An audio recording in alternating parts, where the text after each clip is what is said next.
mundësinë që Kosovës mos t'ja largojnë 200 milion euro, investime cilat nuk kthehen. Është e vërtetë që këto marrëveshje ndërkombëtare kanë qenë në procedurë, është e vërtetë që çdo marrëveshje që fillon me negociu, e derisa të vjen te votimi në kuvend, ka një procedurë, e zoti Jaka e din shumë mirë, sepse përcjell punën e kuvendit edhe din shumë mirë që jo çdo projekt ligj që nis përfundon në afatin kohor të dëshirueshëm. Kështu që merr kohë edhe ka institucione të ndryshme që janë të involvume, po në këtë proces ne kemi një, si me thonë, afat kohor final karshi planit të rritjes Bashkimit Evropian, që 10% e totalit mundet ta jep këtë vit. Nëse ne dështojmë, e që në këtë rast, Kuvendi i Republikës ka dështu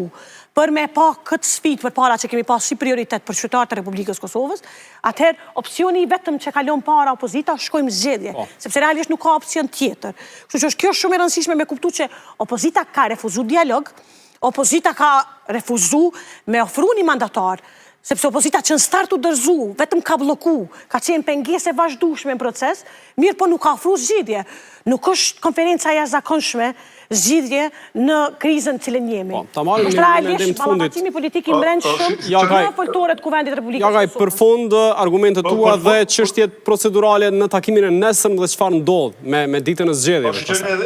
Edhe një herë për zonën deputete, që unë i kam para marrëveshjet të cilat janë mri, dhe nuk është dashur më shumë se 3 ditë që të mbyllet qeveria, të miratojë dhe të dërgojmë në kuvend para vitit të ri. Por, si që dim, kuvendi është ngutur të shkojnë në pushim, qeveria nuk i ka parë shumë të rëndësishme, edhe pse këto marrëveshje janë të rëndësishme, unë po them, ka mundur të ketë plot arsye, po arsye të mirëfillta nuk kanë qenë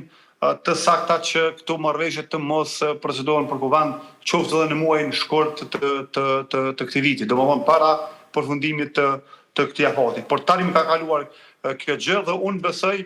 nuk mendoj njëjtë sikur deputetja në zona Gazhi që këto fondet tani më kanë humbur, do të presim ndonjë komunikat ose ndonjë opinion nga BE në lidhje me këtë çështje, sepse ato para janë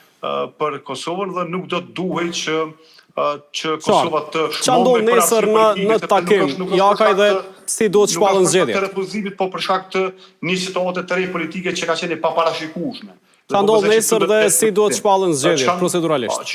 Sipas kushtetutës, jo më vonë se 40 ditë nga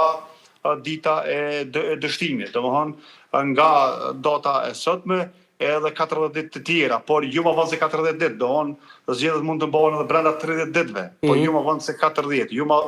më vonë se data 28, po më duket kështu, 28 dhjetori. Por do duhet që të shkoni më herët në zgjedhje, jo për arsye që atë mos merrte pjesë diaspora masivisht, kur ata janë këtu në Kosovë, por për arsye të tjera që në 28 nëntor jemi në një atmosferë festive dhe njerëzit kanë më pak predispozita që të dalin në zgjedhje se sa në datën 21 ta zëm për shembull. Duke pasur parasysh këtë që edhe misionet ndërkombëtare nuk do të jenë në